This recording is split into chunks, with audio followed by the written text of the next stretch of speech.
ಶ್ರುತಿ ಶ್ರೀ ಸಾಯಿ ರೊಟ್ಟಿ ಮನೆ ಮಾಲೀಕರಾಗಿರುವಂತಹ ಉತ್ತರ ಕರ್ನಾಟಕದ ಗಂಡುಗಲಿ ಪ್ರವೀಣ್ ಹಟ್ಟಿ ಅವ್ರ ಅದಾರ್ರಿ. ಬರ್ರಿ ಮಾತಾಡ್ಸೋಣ. ನಮಸ್ಕಾರ ರೀ, ಹೆಂಗ್ ಅದಿರಿ? ನಮಸ್ಕಾರ, ಆರಾಮದೇವ್ರಿ ಮೇಡಮ್. ಭಾಳ ಖುಷಿ ಆಯ್ತ್ರಪ್ಪ ನಮಗ ಇಲ್ಲೆಲ್ಲ. ಅಂದ್ರ ಇಡೀ ಇಲ್ಲಿನ ಚಿತ್ರಗಳ ಎಲ್ಲಾ ಫೋಟೋಗಳನ್ನ ನೋಡಿದಾಗ, ಇಲ್ಲಿ ಎಲ್ಲಾ ಫೋಟೋಗಳು ಬಳಸಿರಲ್ಲ ನೀವು, ನೋಡಿದ್ರೆ ಭಾಳ ಖುಷಿ ಆಗ್ತದ. ಅಂದ್ರೆ ಇಂಥವ್ರು ನಮಗೆ ಮಾದರಿ ಆಗ್ಬೇಕು, ರೋಲ್ ಮಾಡೆಲ್ ಆಗ್ಬೇಕು ಅನ್ನೋಂಥದ್ದು ಖುಷಿ.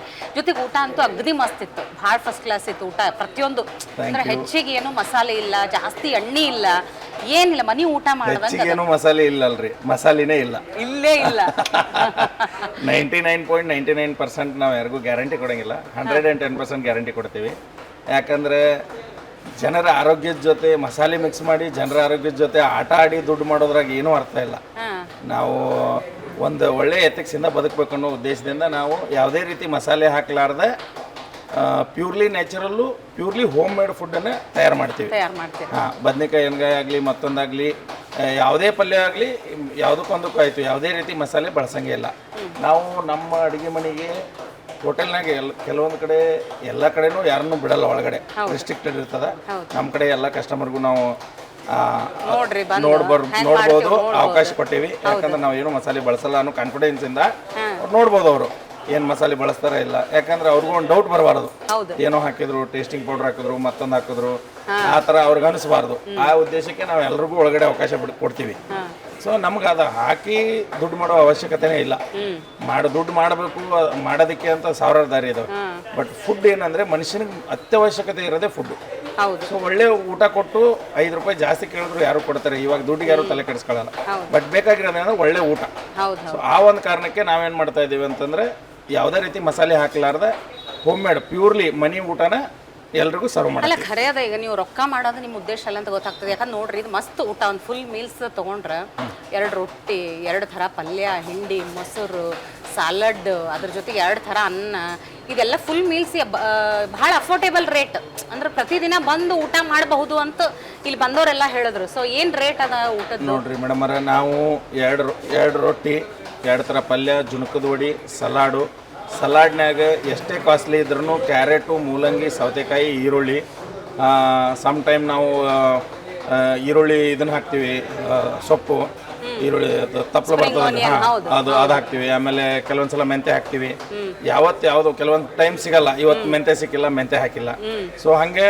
ಬಟ್ ಏನಂದ್ರೆ ಎಲ್ಲಾನು ಇರಲಿ, ಕಾಸ್ಟ್ಲಿ ಐತೆ ಅಂತ ಬಿಡೋದು ಬೇಡ. ಮತ್ತು ಇಲ್ಲಿ ಬರೋ ಜನಕ್ಕೆ ಅನ್ನಿಸ್ಬಾರ್ದು, ಮಿಡ್ಲ್ ಕ್ಲಾಸ್ನವ್ರು ಬರ್ಬೋದು, ಲೋ ಕ್ಲಾಸ್ನವ್ರು ಬರ್ಬೋದು, ಹೈ ಕ್ಲಾಸ್ನವ್ರು ಬರ್ಬೋದು. ನಮ್ಮಲ್ಲಿ ಎಲ್ಲರೂ ಒಂದೇ, ಎಲ್ರಿಗೂ ಒಂದೇ ಥರ ಊಟ ಕೊಡ್ತೀವಿ. ಬಡವರಿಗೆ ಇದು ಜಾಸ್ತಿ ಆಯ್ತಪ್ಪ ಊಟ, ನನಗೆ ಇಲ್ಲಿ ನಾನು ಊಟ ಮಾಡಲು ಬೇಡ ಅಂತ ಅನಿಸ್ಬಾರ್ದು, ಬಂದವ್ರು ಒಳ್ಳೆ ಹೋಗ್ಬಾರ್ದು. ಯಾಕಂದ್ರೆ ಮನುಷ್ಯ ಬದುಕೋದು ಹೊಟ್ಟೆ ಸಲುವಾಗಿ, ಮಾಡೋದೇ ಹೊಟ್ಟೆ ಸಲುವಾಗಿ, ಊಟ ಇದ್ರೇನೆ ಬದುಕಕ್ಕೆ ಸಾಧ್ಯ. ಸೊ ಅದರ ಸಲುವಾಗಿ ನಾವೇನು ಮಾಡ್ತೀವಿ ಅಂದ್ರೆ ಒಂದು ರೀಸನೇಬಲ್ ರೇಟ್ ಇಟ್ಟಿದ್ದೀವಿ. 2 ರೊಟ್ಟಿ, 2 ಥರ ಪಲ್ಯ, ಜುಣಕದ ವಡಿ, ಸಲಾಡು, ಚಟ್ನಿ ಪುಡಿ, ಮೊಸರು, ಅರ್ಧ ಅನ್ನ, ಸಾಂಬಾರು, ಒಂದು ಹಪ್ಪಳ. ಇದಕ್ಕೆ ನಾವು 70 ರೂಪಾಯಿ ಚಾರ್ಜ್ ಮಾಡ್ತೀವಿ. ಬಜ್ಜಿ ಏನಾದ್ರು ತೊಗೊಂಡ್ರೆ ಎಕ್ಸ್ಟ್ರಾ ಚಾರ್ಜ್ ಮಾಡ್ತೀವಿ. ಸೊ ಇದು ನಮ್ಮ ಒಂದು ಊಟ. ಈಗ ಅಕ್ಕಿ ರೊಟ್ಟಿನೂ ತಗೋಬಹುದು, ಅಕ್ಕಿ ರೊಟ್ಟಿ ಊಟನೂ ತಗೋಬಹುದು, ಜೋಳದ ರೊಟ್ಟಿ ಊಟ ತಗೋಬಹುದು, ಮೆಂತೆ ಚಪಾತಿ ಊಟ ತಗೋಬಹುದು, ಪ್ಲೇನ್ ಚಪಾತಿ ಊಟ ತಗೋಬಹುದು. ಯಾರ್ಯಾರಿಗೆ ಏನು ಇಷ್ಟನೋ. ಕೆಲವರು ಬೇಕಾದ್ರೆ 1 ಚಪಾತಿ 1 ರೊಟ್ಟಿನೂ ತಗೋಬಹುದು. ಎಲ್ಲದೂ ಒಂದೇ ರೇಟ್ ಇರ್ತದೆ, ಏನು ಎಕ್ಸ್ಟ್ರಾ ಏನಿರಲ್ಲ. ಅಕ್ಕಿ ರೊಟ್ಟಿ ತಗೊಂಡ್ರೆ 10 ರೂಪಾಯಿ ಜಾಸ್ತಿ ಇರುತ್ತೆ ಊಟಕ್ಕೆ.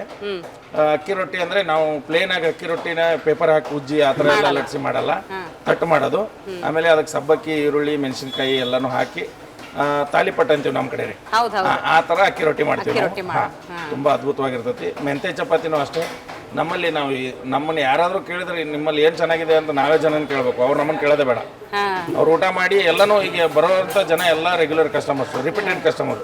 ಒಂದು ದಿನ ಬಂದವ್ರು ನಡಿಯಪ್ಪ ಇಲ್ಲೇ ಹೋಗೋಣ ಸಾಯಿ ಮನೆ ರೊಟ್ಟಿ ಮನೆಗೆ, ಊಟ ಚೆನ್ನಾಗೈತಿ ಅಂತ ಬರಬೇಕು. ಅವ್ರ ಎಕ್ಸ್ಪೆಕ್ಟೇಷನ್ ಏನಿದೆ ಅಂತ ತಿಳ್ಕೊಂಡು ನಾವು ಸರ್ವ್ ಮಾಡ್ತಾ ಇದೀವಿ. ಈಗ ಇದು ರಾಜರಾಜೇಶ್ವರಿ ನಗರ, ಬೆಮ್ಮೆಲ್ ಲೇಔಟ್, ಜವಾಹರ್ಲಾಲ್ ನೆಹರು ರೋಡ್ನಾಗ ಅದ. ಸೊ ಇಲ್ಲಿ ರೀಸೆಂಟ್ಲಿ ಆಗದ ಅಂತ ಹೇಳಿದ್ರಿ. ಸೊ ಮೊದಲು ಎಲ್ಲಿ ಮೇಡಮ್, ನಾವು ಮೊದಲು ಈ ಪಕ್ಕದ ರೋಡಲ್ಲಿ ದಾವಣಗೆರೆ ಬೆಣ್ಣೆ ದೋಸೆ ಹೋಟ್ಲ್ ಇದೆ, ಅದ್ರ ಪಕ್ಕದಲ್ಲಿ ಇದ್ವಿ.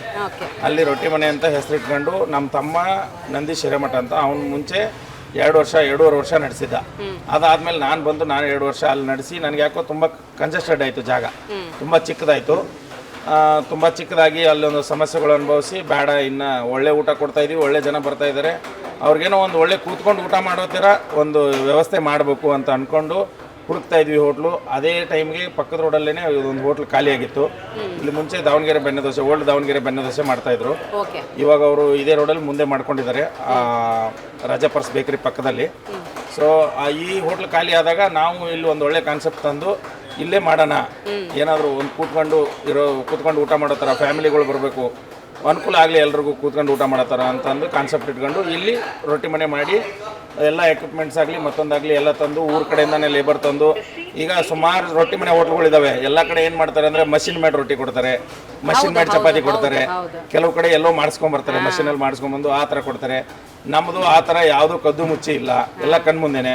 ಚಪಾತಿ ಆಗಲಿ, ರೊಟ್ಟಿ ಆಗಲಿ, ಅಕ್ಕಿ ರೊಟ್ಟಿ ಆಗಲಿ, ಮೆಂತ್ಯ ಚಪಾತಿ ಆಗಲಿ, ಹೋಳಿಗೆ ಆಗಲಿ, ಏನೇ ಮಾಡಿಸಿದ್ರು ಜನರ ಕಣ್ಮುಂದೆನೆ. ಅವ್ರು ನೋಡಿ ಖುಷಿಪಟ್ಟು ಅವ್ರು ತಿಂದು ಅವ್ರ ಸ್ಯಾಟಿಸ್ಫ್ಯಾಕ್ಷನ್ ಇಂಪಾರ್ಟೆಂಟು. ಅವ್ರು ಕೊಡೋ ದುಡ್ಡಿಗೆ ಅವ್ರಿಗೆ ಸಂತೃಪ್ತಿ ಬೇಕು. ಊಟ ಮಾಡಿ ಸಮಾಧಾನ ಅವರು ಆಗಿ ಅನ್ನದಾತ ಸುಖಿ ಭವ ಅಂದ್ರೆ ಆ ರೈತರಿಗೆ ಒಳ್ಳೇದಾಗತ್ತೆ ಅಂತ ಅಷ್ಟೇ. ಮತ್ತೀಗ ಇಲ್ಲಿ ಕಡಕ್ ರೊಟ್ಟಿ ಪ್ಯಾಕೆಟ್ ನೋಡ್ಲಿಕತ್ತೀನಿ. ಜೋಳದ ಕಡಕ್ ರೊಟ್ಟಿ ಅದಾವ್ರಿ, ಆಮೇಲೆ ಖಡಕ್ ಸಜ್ಜಿ ರೊಟ್ಟಿ ಇದಾವ್ರಿ, ನಮ್ಮಲ್ಲಿ ಅಂಟೆ ನುಡಿ ಸಿಗ್ತಾವ್ರಿ, ಆಮೇಲೆ 10 ಪೀಸ್ ರೊಟ್ಟಿ ಅದಾವ್ರಿ. ಇದ್ರೊಳಗೆ ಇದು ಹ್ಯಾಂಡ್ ಮೇಡ್ ರೀ, ಮಷಿನ್ ಮೇಡ್ ಅಲ್ಲ. ಇದು ಹುಬ್ಳಿ ಸಾಲಿಗ್ರಾಮದಿಂದ ಬರ್ತದ್ರಿ. ಇದಕ್ಕೆ ಒಂದು ಪ್ಯಾಕೆಟ್ಗೆ 80 ರೂಪಾಯಿ, ಡೈರೆಕ್ಟ್ 100 ರೂಪಾಯಿ 90 ರೂಪಾಯಿ ಮಾರ್ತಾರ್ರಿ ನಮ್ಮಲ್ಲಿ. ಸೊ ಇವೆಲ್ಲ ಪಿಕಲ್ಸ್ ಇವೆಲ್ಲ ಎಲ್ಲಿಂದ ಬಿಜಾಪುರದ್ರಿ, ಬಿಜಾಪುರದ ಮಲ್ನಾಡ್ ಅಂತೇಳಿ ಸೂಪರ್ ಟೇಸ್ಟ್ ಪಿಕಲ್ ರೀ ಇದು. ಇದು ನಾವು 100 ಪೀಸ್ ತರಿಸಿದ್ವಿ, 5 ಪೀಸ್ ಉಳ್ದಾವ್ರಿ ಈಗ. ಆಮೇಲೆ ಇದು ಅಂಟಿನುಂಡಿ ಇದು ನಾವೇ ಮಾಡ್ತೀವ್ರಿ, ಅಂಟಿನುಂಡಿ. ಆಮೇಲೆ ಅದು ಬೇಸನ್ ಲಾಡು ಮಾಡ್ತೀವಿ, ಶೇಂಗಾದ ಉಂಡಿ ಮಾಡ್ತೀವ್ರಿ, ಇದೆಲ್ಲ ನಾವೇ ಮಾಡ್ತೀವ್ರಿ ಇಲ್ಲೇ. ಇದು ಒಂದು ಡಬ್ಬ್ಯಾಗ ಎಷ್ಟು ಉಂಡಿ ಇರ್ತಾವ? ಒಂದು ಉಂಡಿ ಲೆಕ್ಕ ರೀ, ಒಂದು ಪ್ಯಾಕೆಟ್ಗೆ 5 ಬರ್ತಾವ್ರಿ ಇವು. ಓಕೆ, ಪ್ಯಾಕೆಟ್ ಮಾಡಿ ಕೊಡ್ತೀವ್ರಿ. ಅಲ್ಲಿ ಪ್ಯಾಕೆಟ್ ಇದೆ ನೋಡ್ರಿ. ಅದು ಬೇಸನ್ ಲಾಡು 80 ರೂಪಾಯಿ ಪ್ಯಾಕೆಟ್ ರೀ, ಇದು ಅಂಟಿನುಂಡಿ 90 ರೂಪಾಯಿ ಪ್ಯಾಕೆಟ್ ರೀ. ಒಂದೊಂದಕ್ಕೆ ಒಂದೊಂದು ರೇಟ್ ಅದಾವ್ರಿ.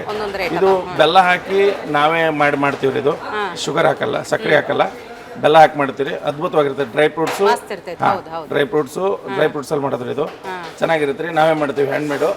ಆಮೇಲೆ ಬೇಸನ್ ಲಾಡು ರೀ, ಉಪ್ಪಿನಕಾಯಿ ಸಿಗ್ತಾವ್ರಿ, ಚಟ್ನಿ ಪುಡಿಗಳು ಎಲ್ಲ ಸಿಗ್ತಾವ್ರಿ. ಈಗ ಈ ತರ ಪ್ಯಾಕೆಟ್ ಈ ತರ ಪ್ಯಾಕೆಟ್ ಮಾಡಿ ಕೊಡ್ತೀರಿ. ಈ ತರ ಪ್ಯಾಕೆಟ್ ಮಾಡಿ ಬೇಕನ್ನೋದ್ರ ಮೇಲೆ ಬೇರೆ ನೀವು ಜಾಸ್ತಿ ಬೇಕಂದ್ರೆ ಅದನ್ನ ಬೇರೆ ಕವರ್ಗೂ ಹಾಕಿ ಪ್ಯಾಕ್ ಮಾಡಿ ಕೊಡ್ತೀವಿ. ಇಷ್ಟು ಬೇಕಂದಾಗ ಇಷ್ಟು ಪ್ಯಾಕ್ ಮಾಡಿ ಕೊಡ್ತೀರಿ ನೀವು.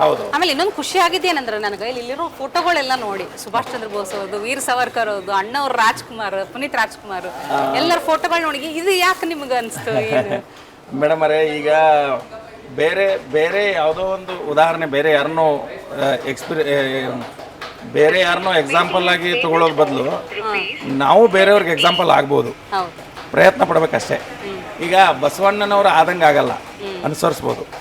ಅಕ್ಕಮಹಾದೇವಿ ಅವ್ರ ಥರ ನಾವು ಆಗೋಕ್ಕಾಗಲ್ಲ, ಅವ್ರನ್ನ ಅನುಸರಿಸ್ಬೋದು. ಆಮೇಲೆ ಅಲ್ಲಂ ಪ್ರಭುಗಳು ಇವರೆಲ್ಲ ನಮಗೆ ತುಂಬ ಕೊಡುಗೆ ಕೊಟ್ಟಿದ್ದಾರೆ. ನಮ್ಮ ಕನ್ನಡಿಗರು ಮರ್ತು ಬಿಟ್ಟಿದ್ದಾರೆ ಇವ್ರನ್ನ. ಇದು ನಮ್ಮ ಕನ್ನಡಿಗರೆಲ್ಲ, ನಮ್ಮ ದೇಶದ ಪ್ರಜೆಗಳೆಲ್ಲ ನೆನಪಿಟ್ಕೋಬೇಕಾದಂಥ ಮಹಾನ್ ವ್ಯಕ್ತಿಗಳ ಫೋಟೋಗಳು. ಇವರೆಲ್ಲ ನಮಗೆ ಇನ್ಸ್ಪಿರೇಷನ್ನು. ಇವರಷ್ಟೇ ಅಲ್ಲದೆ ಈಗ ನೋಡ್ರಿ, ನಮ್ಮ ಸಂಗೊಳ್ಳಿ ರಾಯಣ್ಣ ಅವರು ಎಂಥ ಮಹಾನ್ ಪುರುಷರು, ಬೆಳವಡಿ ಮಲ್ಲಮ್ಮ ಅವರು, ಒನಕೆ ಓಬವ್ವ, ಭಗತ್ ಸಿಂಗ್ ಅವರು, ಸುಭಾಷ್ ಚಂದ್ರ ಬೋಸ್ ಅವರು, ವೀರ್ ಸಾವರ್ಕರ್ ಅವರು, ಅಣ್ಣವರು, ಪುನೀತ್ ರಾಜ್ಕುಮಾರ್ ಅವರು, ಕೆಂಪೇಗೌಡರು, ವಿಷ್ಣುವರ್ಧನ್, ಅಂಬರೀಷ್, ಶಂಕರನಾಗ್ ಅವರು, ಇವರೆಲ್ಲ ಸ್ಫೂರ್ತಿಗಳು. ಇವರೆಲ್ಲ ಇವ್ರನ್ನ ನಾವು ಇನ್ಸ್ಪಿರೇಷನ್ ಆಗಿ ತೊಗೊಂಡ್ರೆ ನಮ್ಮ ಕೈಲಿ ಏನು ಮಾಡೋಕ್ಕಾಗಲ್ಲ ಅಂತ ಕೂತಿರ್ತೀವೋ ಆ ಮನಸ್ಸನ್ನು ನಾವು ಚೇಂಜ್ ಮಾಡಿಕೊಂಡು ನನ್ನ ಕೈಲಿ ಏನು ಬೇಕಾದರೂ ಮಾಡೋಕ್ಕೆ ಸಾಧ್ಯ ಇದೆ ಅನ್ಕೋಬೋದು ನಾವು. ಅಷ್ಟು ಬೆಳಿಬೋದು. ಬಟ್ ಆ ಮನಸ್ಸು ಬೇಕು, ಛಲ ಬೇಕು, ಇವ್ರನ್ನ ಆರಾಧನೆ ಮಾಡಬೇಕು. ಇವರೆಲ್ಲ ನಮ್ಮವ್ರಿ, ನಮ್ಮ ಕನ್ನಡಿಗರೇ ಮರ್ತು ಬಿಟ್ಟಿದ್ದಾರೆ. ಈಗಿನ ಸ್ಕೂಲ್ ಮಕ್ಕಳನ್ನ ಕೇಳ್ರಿ, ಇವ್ರು ಯಾರು ಅಂತ ಕೇಳ್ರಿ, ಐ ಡೋಂಟ್ ನೋ ಅಂತಾರೆ. ಯಾಕೆಂದ್ರೆ ಇಂಗ್ಲಿಷ್ ಮೀಡಿಯಂ ಪ್ರಭಾವ ಇರಲಿ, ತಪ್ಪಲ್ಲ, ಜೀವನಕ್ಕೆ ಬೇಕು. ಬಟ್ ನಮ್ಗೆ ಹಂಗಲ್ಲ. ನಮಗೆ ನಮ್ಮ ಇಂಗ್ಲೀಷ್ ಮೀಡಿಯಂ ಕಲ್ತಿಲ್ಲ ನಾವು. ನಮ್ಗೆ ಯಾರೋ ಒಬ್ರು ಹೇಳಿದ್ರು, ಎಲ್ಲೋ ಒಂದು ಓದಿದ್ದು ನೆನಪು ನನಗೆ, ಪುಟಕೋಸಿ ಜೀವನಕ್ಕೆ ಯಾಕೆ ಬೇಕು ಇಂಗ್ಲೀಷು, ತುತ್ತು ಕೊಟ್ಟು ಮುತ್ತಿಟ್ಟ ಕನ್ನಡನೇ ಸಾಕು ಅಂತ. ಅದಕ್ಕೆ ನಮ್ಮ ಕನ್ನಡಿಗರಿಗೋಸ್ಕರ ಕನ್ನಡಿಗರನ್ನೆಲ್ಲರನ್ನೂ ನೆನಪು ಮಾಡ್ಕೊಳ್ಳಿ ಅಂತ ಫೋಟೋನ ಹಾಕಿ ಜನರಿಗೆ ಪ್ರತಿ ದಿವಸ ನೆನಪಿಸ್ತಾ ಇರ್ತೀನಿ. ನಿಮ್ದು ಬೇಸಿಕಲಿ ಊರು ಯಾವ್ದು? ನಂದು ಬೇಸಿಕಲಿ ರೊಟ್ಟಿ ಮನೆಗೆ ನನ್ನ ಹೆಸರು ಪ್ರವೀಣ್ ಹಟ್ಟಿ. ನಮ್ಮ ಹೋಟ್ಲಾಗ ಸಿಗೋದು ಮನಿ ರೊಟ್ಟಿ, ತಿಂದವ್ರ ಮೈಗಟ್ಟಿ. ಇದು ಉತ್ತರ ಕರ್ನಾಟಕ ಮಂದಿದು ಡೈಲಾಗ್, ಇದು ಸುಳ್ಳಲ್ಲ. ಇದು ಯಾಕಂದ್ರೆ ಈ ನಮ್ಮದು ಬೆಳಗಾವಿ ಜಿಲ್ಲೆ ಬೈಲಹೊಂಗಲ ತಾಲೂಕು, ಸಣ್ಣ ಗ್ರಾಮ ಯರಗುದ್ದಿ ಅಂತ ಹೇಳಿ. ಸೊ ಬೇಸಿಕಲಿ ನಾವು ಅಲ್ಲಿಂದ ಬಂದು ಸುಮಾರು ವರ್ಷ ಆಯ್ತು. ಇಲ್ಲಿ ನಾವು ಈ ಫೀಲ್ಡ್ ನಮ್ಗೆ ಗೊತ್ತಿರಲಿಲ್ಲ, ಅನುಭವನೇ ಇರಲಿಲ್ಲ. ಯಾವಾಗ ನಾವು ಹೋಟ್ಲ್ ಫೀಲ್ಡ್ ಮಾಡಬೇಕು ಅಂತ ಅದೇ ನನ್ನ ತಮ್ಮ ಬಿಟ್ಟು ನಮ್ಗೆ ನೀವೇ ಮಾಡ್ಕೊಂಡು ಹೋಗ್ರಿ ಅಂತ ನಮ್ಗೆ ವಹಿಸಿದ್ನೋ, ಆವಾಗಿಂದ ಇದರಲ್ಲಿ ಅನುಭವ, ಇದರಲ್ಲಿ ಇದನ್ನ ಮಾಡೋಕ್ಕೆ ಸ್ಟಾರ್ಟ್ ಮಾಡಿದ್ವಿ. ಮತ್ತು ನಮ್ಗೆ ಬೇರೆ ಯಾವುದನ್ನು ಮಾಡಬೇಕು ಅಂದರೆ ನಮ್ಗೆ ಬೇರೆ ಯಾವುದು ಗೊತ್ತಿಲ್ಲ. ಯಾಕೆಂದರೆ ನಾವು ಲಿಂಗಾಯತ ಖಾನಾವಳಿ ಮಾಡಬೇಕು ಅಂತ ಅಂದ್ಕೊಂಡು ಸೊ ಲಿಂಗಾಯತ ಖಾನಾವಳಿಗೆ ಜಾಸ್ತಿ ಒತ್ತು ಕೊಟ್ಟು ರೊಟ್ಟಿ ಊಟನೇ ಮಾಡಿಕೊಡ್ಬೇಕು. ಬೆಳಗಾವಿಯಿಂದ ನಾವು ಇಲ್ಲಿ ಬಂದೀವಿ, ಹೌದು ಬೆಳಗಾವಿ ಜನಕ್ಕೂ ರೊಟ್ಟಿ ಕೊಡೋನು, ಇಲ್ಲಿ ಜನಕ್ಕೂ ರೊಟ್ಟಿ ತಿನ್ಸೋನು. ಈಗ ನಮ್ಮಲ್ಲಿ ಸುಮಾರು ಜನ ಕಸ್ಟಮರ್ ಬರ್ತಾರೆ ರೀ, ಹಾಸನ್ನು, ಹೌದು, ಮಂಡ್ಯ, ಶಿರಸಿ, ಮದ್ದೂರು. ಮಂಗಳೂರು ಎಲ್ಲರೂ ಮಾತಾಡಿದ್ರು. ಸರ್ ನೀವು ನಂಬ್ತಿರೋ ಬಿಡ್ತಿರೋ, ಇಲ್ಲಿ ನಮ್ಮಲ್ಲಿ ಮಂಡ್ಯದವರು ಕಸ್ಟಮರ್ 6 ಜನ ಫಿಕ್ಸ್ ಡೈಲಿ ಬರ್ತಾರೆ. ಮುದ್ದೆ ತಿನ್ನೋರು ಯಾವತ್ತೋ 1-2 ದಿವಸ ಮಾತ್ರ ಹೊರಗಡೆ ಹೋಗ್ತಾರೆ. ಅವ್ರೇನು ನಾನ್ ವೆಜ್ ತಿನ್ಬೇಕು ಅನ್ಸಿದ್ರೆ ಮಾತ್ರ ಹೋಗ್ತಾರೆ ಅಂತ ಹೊರಗಡೆ. ಇಲ್ಲ ಅಂದ್ರೆ ಪರ್ಟಿಕ್ಯುಲರ್ ಆಗಿ ಪ್ರವೀಣ್ ಫೋನ್ ಮಾಡ್ಕೊಂಡ್ ಬರ್ತಾರೆ, ಸರ್ ಇದೀರಾ ಹೋಟ್ಲಲ್ಲಿ, ಹೋಟ್ಲ್ ಓಪನ್ ಇದೆಯಾ ಅಂತ ಕೇಳ್ಕೊಂಡ್ ಬರ್ತಾರೆ. ಅಂದ್ರೆ ಜನಕ್ಕೆ ಊಟ ಇಷ್ಟ ಆದ್ರೇನೆ ಬರ್ತಾರೆ, ಇಲ್ಲಾಂದ್ರೆ ಯಾರು ಬರಲ್ಲ. ಸೊ ಒಳ್ಳೆ ಫುಡ್ ಕೊಡ್ತಾ ಇದ್ದೀನಿ ಅನ್ನೋ ಸ್ಯಾಟಿಸ್ಫ್ಯಾಕ್ಷನ್ ನನಗಿದೆ. ಆ ಕಸ್ಟಮರ್ಗೂ ಒಳ್ಳೆ ಫುಡ್ ಸಿಗ್ತಾ ಇದೆ ಅನ್ನೋ ಸ್ಯಾಟಿಸ್ಫ್ಯಾಕ್ಷನ್ ಇರೋದಕ್ಕೆ ಅವ್ರು ಬರ್ತಾ ಇರೋದು. ಹೌದಿಲ್ರಿ? ಚಲೋ ಊಟ ಕೊಡುನು, ಆಮೇಲೆ ನಾವು ದುಡ್ಡು ಮಾಡೋದು ಗಿಡದೆಲ್ಲ ಸೆಕೆಂಡ್ರಿ ರೀ, ಬಟ್ ಒಳ್ಳೆ ಊಟ ಕೊಡೋನು ಮೊದಲು. ಖರೆ ಅಲ್ಲ, ಒಂದಂದ್ರೆ ಖರೆ ಓಪನ್ ಕಿಚನ್ ಅದ. ನಾವು ನೋಡಿದ್ವಿ ಎಲ್ಲ ಕಿಚನ್ ಎಲ್ಲ ಒಳಗೆ ಹೋಗಿ ನೋಡಿದ್ವಿ. ಭಾಳ ಚಂದ ಕೈಯಾರ ರೊಟ್ಟಿ ಬಡದು ಮಾಡೋದು ಅದೇ ನೀವು ಹೇಳ್ದಂಗೆ ಮಷಿನ್ ಮೇಡ್ ಅಲ್ಲ. ಅದ್ರ ಜೊತೆಗೆ ಎಲ್ಲ ಟೇಸ್ಟ್ನು ಹಾಗೆ ಅದ. ಎಲ್ಲ ಅಂದ್ರೆ ಪ್ರತಿದಿನ ಅದೇ ಕದ್ದು ಮುಚ್ಚಿ ಒಳಗಡೆ ಏನೋ ಹಾಳು ಮುಳು ಮಾಡಿ ಮಾಡಿಕೊಡೋರು ಬೇಕಾದಷ್ಟು ಜನ ಇದ್ದಾರೆ. ಹಿಂಗೆ ಓಪನ್ ಕಿಚನ್ ಇಟ್ಕೊಂಡು ರೊಟ್ಟಿ ಲೈವಲ್ಲಿ ಮಾಡಿಕೊಡೋಕ್ಕೂ ತಾಕತ್ ಬೇಕು. ಒಳ್ಳೆ ಊಟ ಕೊಡ್ತಾ ಇದೀವಿ ಸ್ಯಾಟಿಸ್ಫ್ಯಾಕ್ಷನ್ ಅಲ್ಲ, ಅದಕ್ಕೆ ಸಾಕಷ್ಟು ಶ್ರಮ ಇದೆ. 5 ಜನ ಸತತವಾಗಿ ರೊಟ್ಟಿ ತಟ್ತಾರೆ. ಅವ್ರನ್ನ ಅವ್ರ ಕಷ್ಟ ಅವ್ರಿಗೆ ಗೊತ್ತು. ಅದು ನಮ್ಮಲ್ಲಿ ಮ್ಯೂಸಿಕ್ ಸಿಸ್ಟಮ್ ಅಂತೀವಿ ನಾವು ಅದಕ್ಕೆ. ಸೊ ಆ ಸೌಂಡ್ಗೆ ಕೆಲವರು ಡ್ಯಾನ್ಸ್ ಮಾಡ್ತಾರೆ ಇಲ್ಲಿ ರೊಟ್ಟಿ ತಟ್ಟೋ ಸೌಂಡ್ಗೆ. ಸೊ ಏನಂದರೆ ಅಷ್ಟು ಅದು ಎಲ್ರಿಗೂ ಆಗಲ್ಲ, ತುಂಬ ಸ್ಟ್ರಗಲ್ ಇದೆ, ತುಂಬ ಕಷ್ಟ ಇದೆ. ಇದರಿಂದ ನಾವು ಸತತ 20 ವರ್ಷಗಳ ನಂತರ ಕಷ್ಟಪಟ್ಟು ಇವತ್ತೇನೋ ಈ ಚೇರ್ಲಿ ಕೂತಿದ್ದೀವಿ ಅಂದರೆ ಸತತ 20 ವರ್ಷ ಕಷ್ಟ ಬಿದ್ದಿದ್ದೀವಿ, ಮಾಡಿದ್ದೀವಿ. ಎಲ್ಲ ಕ್ಷೇತ್ರದಲ್ಲಿ ಕೆಲಸ ಮಾಡಿ ಬಂದು ಇವಾಗ ಒಂದು 3 ವರ್ಷದಿಂದ ಇದನ್ನು ಮಾಡ್ತಾ ಇದ್ದೀವಿ. ಅನ್ನಪೂರ್ಣೇಶ್ವರಿ ತಾಯಿ ಕೈ ಹಿಡಿದಿದ್ದಾಳೆ, ಒಳ್ಳೆ ಊಟ ಕೊಡ್ತಾ ಇದ್ದೀವಿ, ಜನರ ರೆಸ್ಪಾನ್ಸು ಚೆನ್ನಾಗಿದೆ. ಏನೋ ಭಗವಂತ ಕೈ ಹಿಡಿದ್ರೆ ಇದಕ್ಕಿಂತ ಇನ್ನೂ ದೊಡ್ಡದಾಗಿ ಮಾಡಬೇಕು ಅನ್ನೋ ಆಸೆ ಇದೆ, ಡ್ರೀಮ್ ಇದೆ. ಆಯ್ತು, ಮಾಡ್ರಿ. ನಮ್ಮ ಟಿವಿ ವಿಕ್ರಮದ ಕೇಸರಿ ಬಾತ್ ತಂಡ ಇರೈತಲ್ಲ, ನಿಮಗೆ ಚಲೋ ವಿಶ್ ಮಾಡ್ತೀವಿ. ಥ್ಯಾಂಕ್ ಯು, ನಿಮ್ಮ ಒಂದು ಚಲೋ ಬೆಳೀಲಿ. ಸೇವೆ ಅಂತ ಏನು ಪರಿಗಣಿಸಿ ನೀವು ಮಾಡ್ಲಿಕ್ಕತ್ತಿರಲ್ಲ ಈ ಸೇವಾ, ಇದು ಹಿಂಗ ಮುಂದುವರಿಲಿ. ಬಹಳಷ್ಟು ಜನರು ಹಿಂಗ ಹೊಟ್ಟೆ ತುಂಬ್ತಾ ಇರ್ಲಿ. ಖಂಡಿತ. ಅಲ್ಲಿ ರೈತರು ಬೆಳೆಯೋದು ಅವ್ರು ಒಂಥರ ಅನ್ನದಾತರು ಅಂದ್ರೆ ನೀವು ಒಂಥರ ಅನ್ನದಾತರು. ಸೊ ಇದು ಸೇವೆ ಹಂಗೆ ಮುಂದುವರಿಲಿ ಅಂತ ಕೇಳ್ಕೊಳ್ತೀವಿ. Thank you so much.